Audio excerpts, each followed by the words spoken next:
Hey guys, John Polemy here, Actionable Intelligence. Today is Sunday, November 22nd, and this is the weekly market update. So in this week's reality check, I wanted to talk about something we've talked about in the past, but then tack on some new thoughts and what I think that means. Especially as we seem to have this bifurcation in the world, especially in the United States, that I don't think a lot of people are thinking about. They're thinking about Democrat, Republican, red, blue, and I'm thinking about things in more of a nationalistic versus globalistic way of thinking about things. And what does that mean for investments, for speculation? And we'll get into that. So the world, especially the Western democracies, are basically just submerged in debt. We've talked about that before. Global debt, which comprises borrowings from households, governments, and companies, grew by 9 trillion to nearly 253 trillion. That's as of the end of last year. That puts the global debt to GDP ratio at 322%. That means your debt is 322% of the yearly GDP. That's bad. So basically, we're getting to a situation now where, especially in the West, promises made will not be promises kept. Government cannot keep its promises. It can't afford them. And it's telling you, a lot of these paternalistic, globalistic, socialistic governments are telling you that they're going to give you more free stuff. We're going to get rid of college debt. We're going to provide health care for everyone. We're going to give everybody a universal basic income. Well, how can you do that when the debt is already at 322% of GDP? Well, we're going to get into that because they have a plan. Some of you may like it. Most of you probably won't. Populism and nationalism are on the rise. That's why Bad Orange Man Bad got elected. It has nothing to do with him. He is a manifestation, like Bolsonaro in Brazil, Salvini in Italy. Okay? That's what we're talking about here. The whole concept behind Brexit until Boris Johnson sold out the people of the UK. So basically, you have a situation where socialism, I don't even want to call it socialism anymore. It's more of fascism. It's a blending of government and big business. We're seeing that. This government paternalism where, Social Security, they're going to take care of you, provide a pension. You're not going to have any pain in your life. Nothing's going to be hard. You can make all kinds of bad decisions your entire life or poor decisions, and somebody else will bail you out. Just vote for me. That's under attack now. Reality is setting in. There's not enough money to pay for it.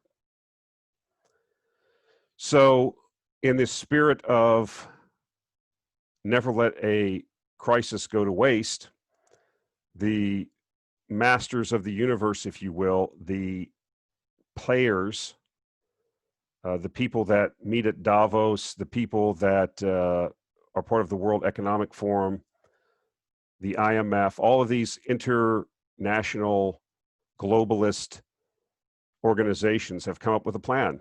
They've been given a set of circumstances. The one scam that they were working to try to continue this globalism to the more power to them, more government control, was the whole climate scam. That the world was going to end in 10 or 20 years if we didn't have these massive changes. So you give us more power, and more money, and we will save you from the hobgoblin of rising temperatures based on your lifestyle choices, peasant. And that really wasn't working.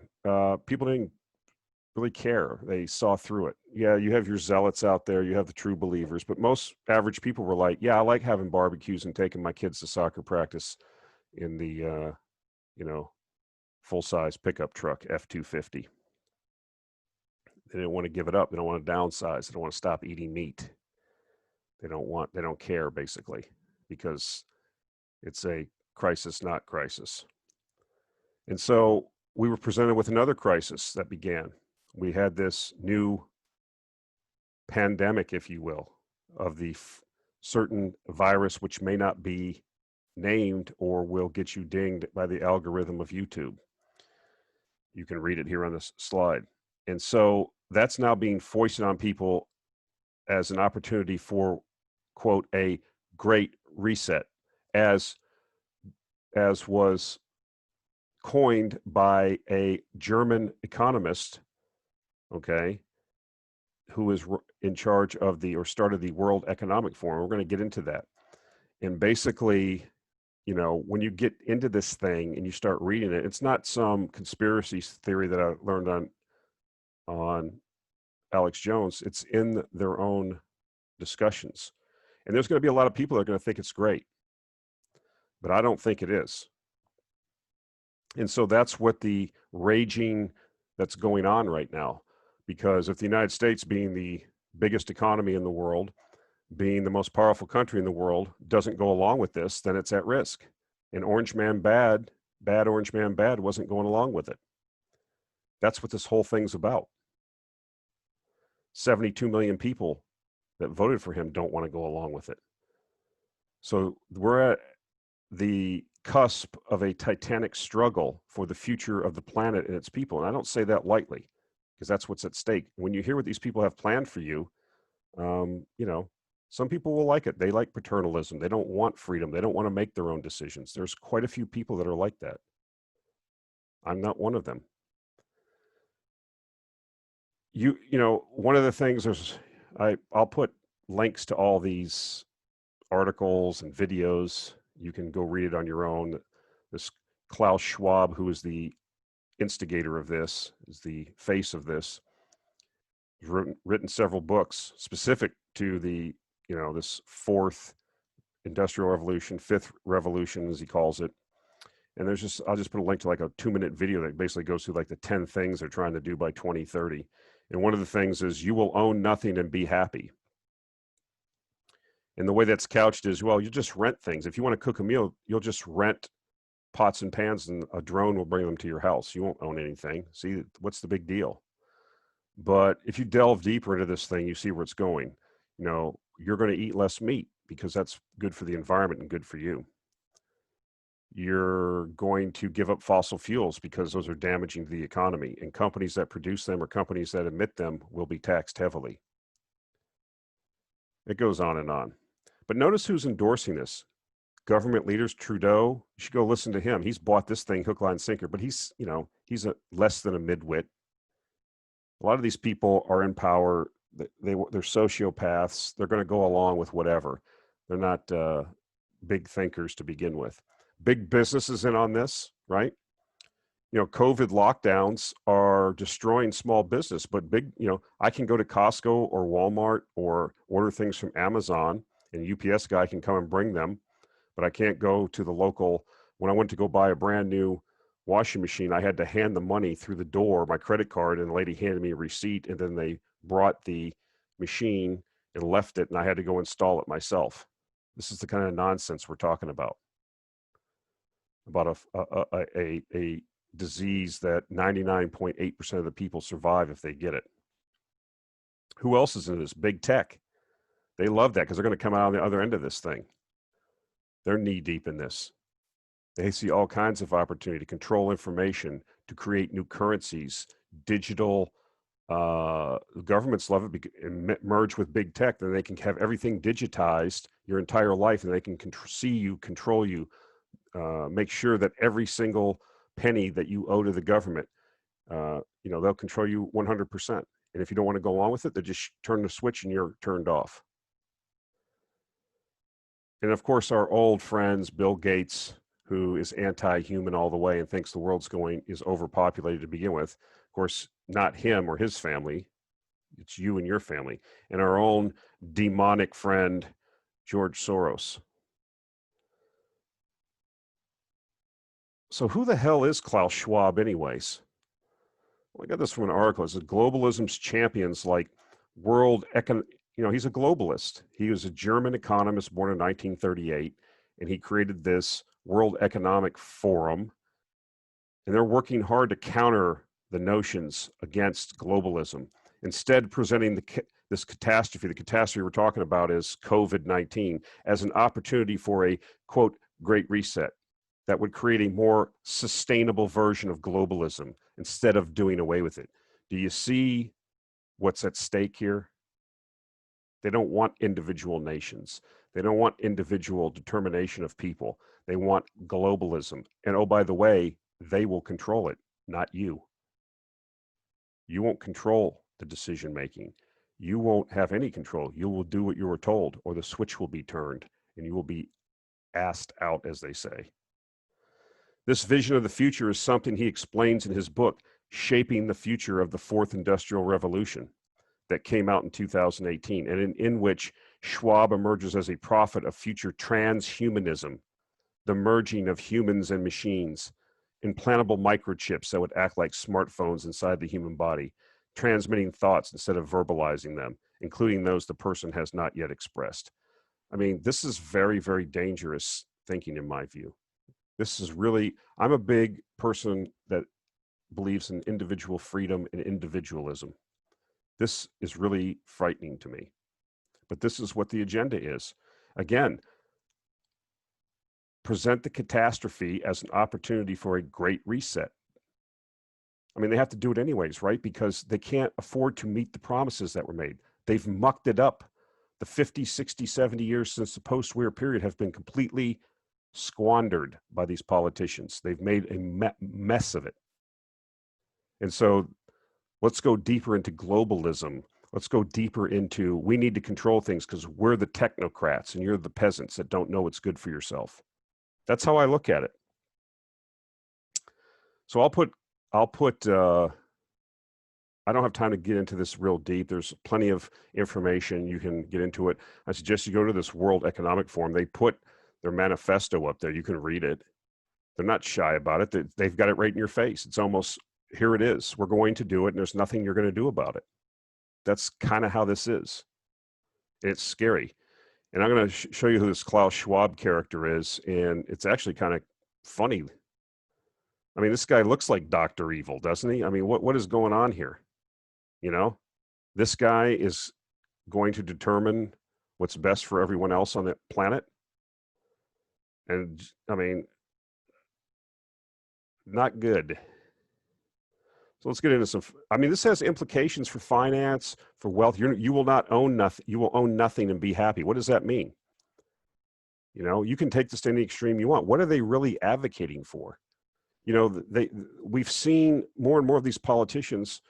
You've seen the Stephanie Kelton that, you know, we need to think outside the box. Debts don't matter because the United States can issue its own currency. As long as inflation doesn't come along, we can fix a lot of problems. It'll be a triumph of the will. That's what's held us back. We haven't had the will to do, okay? And we can do that. It's couched in a PhD white paper that's peer reviewed. I mean, who are you, John? And you're just another peasant to criticize us. Well, it's just money printing dressed up in, you know, academic BS. So yeah, these things do have implications because they're going to push this forward. Okay. Certain countries are going to go forward. Certain countries with this more rapidly than others. That's what these elections are about. That's what this whole election in the United States is about. It has nothing to do, you know, and it's been turned around as a, you know, good versus evil, bad orange man, bad against, you know, I'm the, you know, a doddering old hand puppet with 47 years in politics that's going to be an agent of change. I don't think so. So here here's what's happening, right? When I say there's many ways to skin a cat, you know, these EVs and things like that, a lot of wealthy people can buy them, but a lot of people that don't have money can't. They're not cheap. And so you can create a product, as most of you know from economics, that is better, more efficient, does a better job, the better mousetrap, and you'll get more sales. You can make a product that's cheaper than a current product and works better. That's what we're talking about, and that will gain market share. But that's not really the case with EVs. What we're seeing is governments, there's another way to get these technologies in. Governments are mandating a shift to EVs. Let's just pick some out. You know, Canada, target to sell 100% zero emission vehicles by 2040. Netherlands, plan to ban all new petrol and diesel cars by 2030. United Kingdom, proposed ban on selling new petrol, diesel, or hybrid cars. USA, 11 states adopted zero-emission vehicle mandates. You see the United States is slowing on this. South Korea, goal of 33% of new vehicles to be electric by 2030. You can take a look at this slide. You can look this up. We've talked about this before. In the heads I win, tails I win more. If they mandate this, then it will happen. And you're not going to own a car anyways, right? If you read the "You won't own anything and you'll be happy" article that I'll post, when you need to go somewhere, they'll just summon a robot car and it'll come get you. So what do you care? Why do you even care, John? You won't own a car anyways. You'll just summon one. No one talks about, what that means around all the materials you need. As I pointed out when I had the interview with the professor of engineering from Cambridge, where do you get the materials? There's not enough materials in the world just to do this in the UK. No one talks about any of that, but the mandates are going to happen. So it's going to happen. Government's going to force it to happen. They're going to raise the price of carbon, okay? So this is what all these things are about, and people need to think about this. But this government intervention in the economy is perfect for speculation, because what's happening with copper right now and zinc and these other materials, they're going up. Are you paying attention? I mean, copper continues just as really nice, slow climb, okay? And the economy is not really kicked off going, great guns yet. We're back into lockdowns, and yet copper continues to move higher. This is before we try to do all this. That's what I'm trying to tell you. Nickel is the same way. Is anybody paying attention? Article I'll put on there. It's about the UK again. The road to hell is paved with green intentions. I could retitle this with "The road to John's financial freedom is paved with green intentions." We've talked about this before. I just, mentioned briefly, as these things become, if they mandate these things, there's no thought given to how you will get there. I find it curious. You have a situation where you have politicians wanting to get rid of, nuclear power plants and coal plants and gas-fired plants, but yet they want to allow all this surface mining of lithium. I believe it was in California.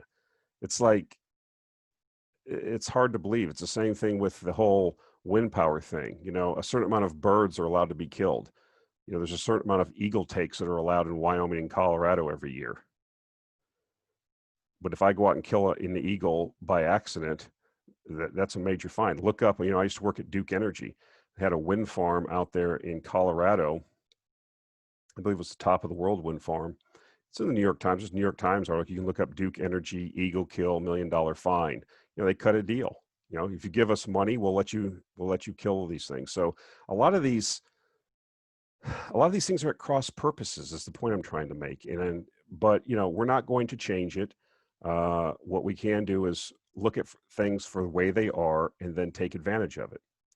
So anyways, from the article, from our heating to how we transport food, the proposals would mean a complete overhaul in the way we live, part of the Great Reset. Yet barely a word has been said about the immense practical difficulties involved in Johnson's 10-point plan for Britain to go carbon neutral by 2050. This whole carbon neutral thing is ridiculous. It's against the laws of thermodynamics. It's not going to happen, but that's a whole nother, like we've talked about before. It doesn't matter. They're going to try it anyways. Make no mistake, it will be close to impossible to achieve, and even trying could prove catastrophic.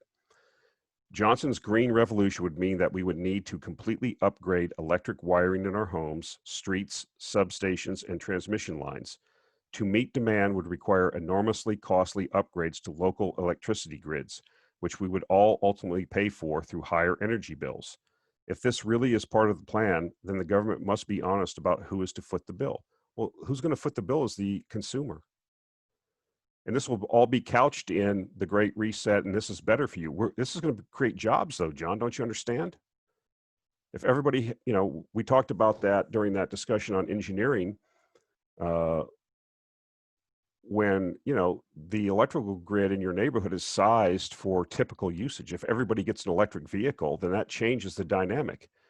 And the electrical grid, the distribution grid in your neighborhood is not sized for that. It has to be completely rebuilt. That's a lot of money.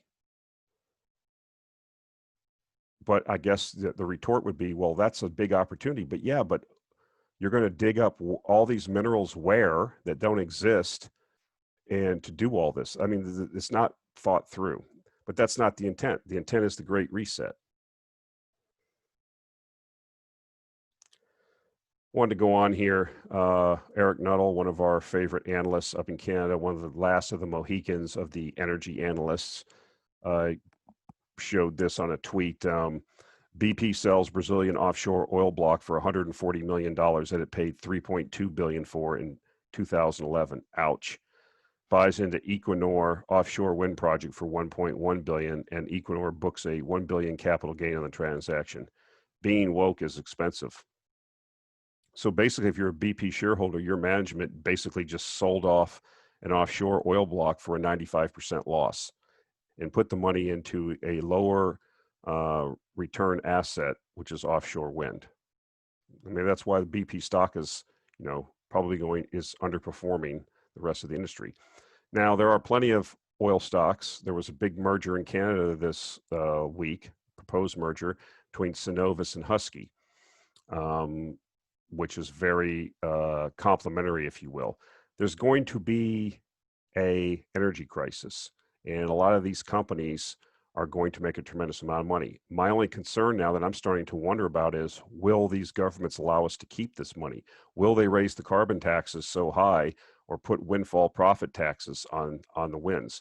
I'm hoping that the energy bull market that we're getting ready to enter happens, in some timely manner that we can make our money and get out before they figure out what's going on and really tax everything. But I expect that to happen.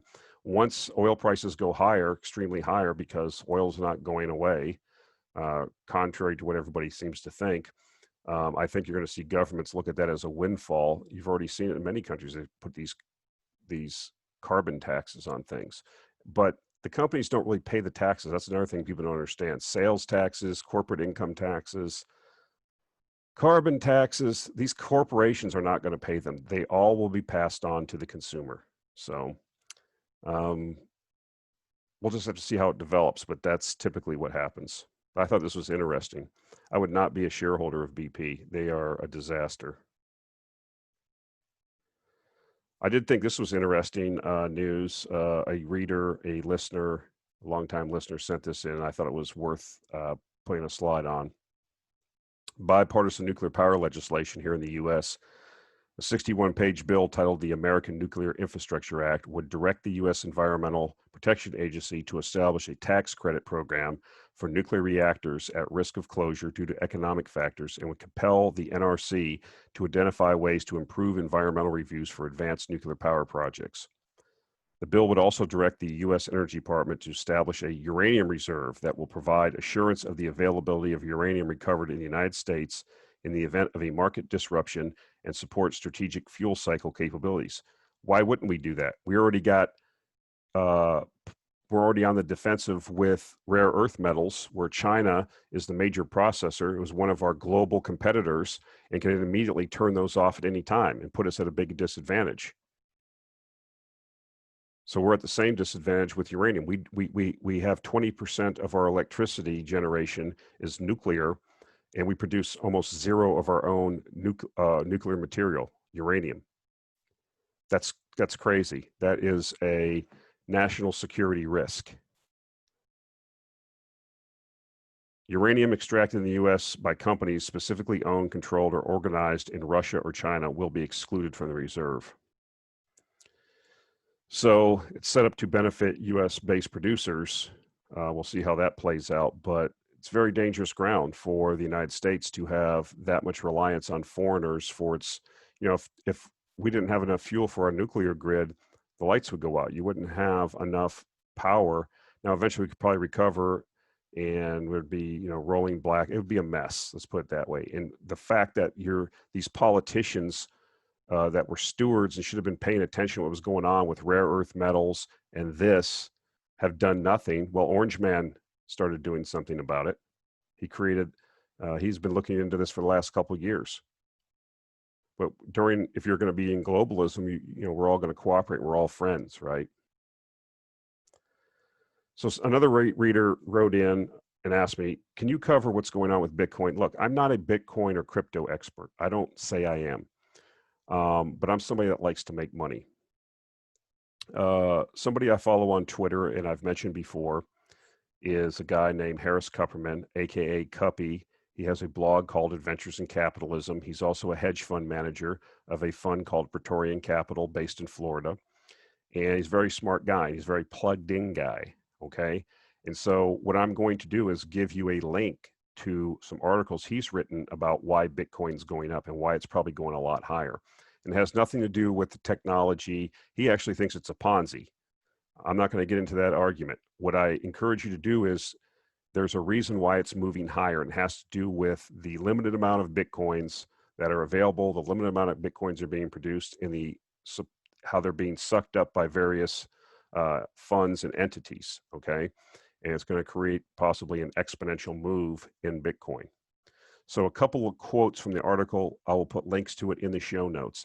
This is why you need to be on Twitter and be following people that are smart. This is how you learn what's really going on.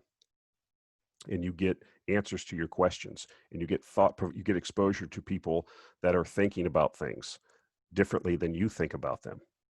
That's how, you know, we've talked about that ad nauseum. That's why I created the investment letter curation site that I have up, because I'm putting all these smart people's letters, videos, podcasts, tweets, whatever on there to stimulate your thought. You should be going there. You should be perusing that. You should be not necessarily agreeing with everything you read, but stimulating your thought and getting more information. You should be reading certain books. You should be taking in information, not crap, but from people that have demonstrated that they are smart and that they have had success. Remember, success leaves clues. Who you surround yourself is who you're going to be. If you're planning on going over to Buffalo Wild Wings today and sitting around farting on your frat brothers watching football all day, that's probably not the best use of time on a Sunday. But, you know, that's why certain people are wealthy and successful, and that's why most people aren't. Quote from the article, let's go back to what I wrote about Grayscale Bitcoin Trust, hoovering coins. What he means is buying up coins. At the end of July, when I wrote about it, there were 406 million shares of GBTC outstanding. As of Friday, November 13th, that number had grown to 531 million shares, or an increase of 125 million shares. That's equivalent to about 119,000 additional Bitcoins purchased during a brief period of time. To put this into perspective, the total free float is somewhere between 6 and 8 million coins. Hence, GBTC purchased somewhere between 1.5 and 2% of the free float during this brief period of time. Another quote from the article, there are dozens of entities also hoovering up coins, many of which are not likely sellers in the near term. Almost every week, we learn of a new vehicle with big marketing resources behind it. Do you think Fidelity is launching their Bitcoin vehicle without a substantial marketing campaign? In their mind, unless they raise a few $1 billion, their fund has been a failure. That's right, because it's about assets under management. They could care less if Bitcoin goes up or down. Back to the quote here, just think about what that sort of inflow would do to such an illiquid market. And that's what the whole point of his thesis is, and I agree with him, and why I own Bitcoin, some Bitcoin here also. You have an illiquid market. You have a supply, you know, if you're in the gold market and the gold price doubles or triples, you're going to see a tremendous amount of money go into exploration to go into producing more gold, and the gold supply will go up. Now, it won't go up tremendously, but it will go up. The same thing holds for oil, copper, whatever. That can't happen with Bitcoin. There's a certain amount of coins being produced. There's a limited amount that can be produced. And that's, you know, he goes into further talking about, it's almost similar to what's going on with a lot of the big tech stocks. When they get to a certain level, you know, they're owned by all these big ETFs, passive investing vehicles. People just buy them. When they get to a certain point where all these vehicles control like over 50% of the stock, then you start seeing these exponential moves. And that's what he's equating is possibly going to happen with Bitcoin. I don't disagree. Like I said, I'm not going to get into a discussion of the merits of Bitcoin or cryptocurrency. That's beyond the scope of this video or my own knowledge. But what I do see is an opportunity to make some money. And this is a rank speculation, raw speculation, and a very smart guy showing you, giving you the inside baseball on his thoughts. So I suggest you take a look at it. So that's it for this week, guys. You know, I've been putting these things on podcasts for some people that requested them. If you could do me a favor, whatever podcast vehicle or method you're using, if you could add a, you know, up arrow, however you do it, a review, would help get this information out to more people.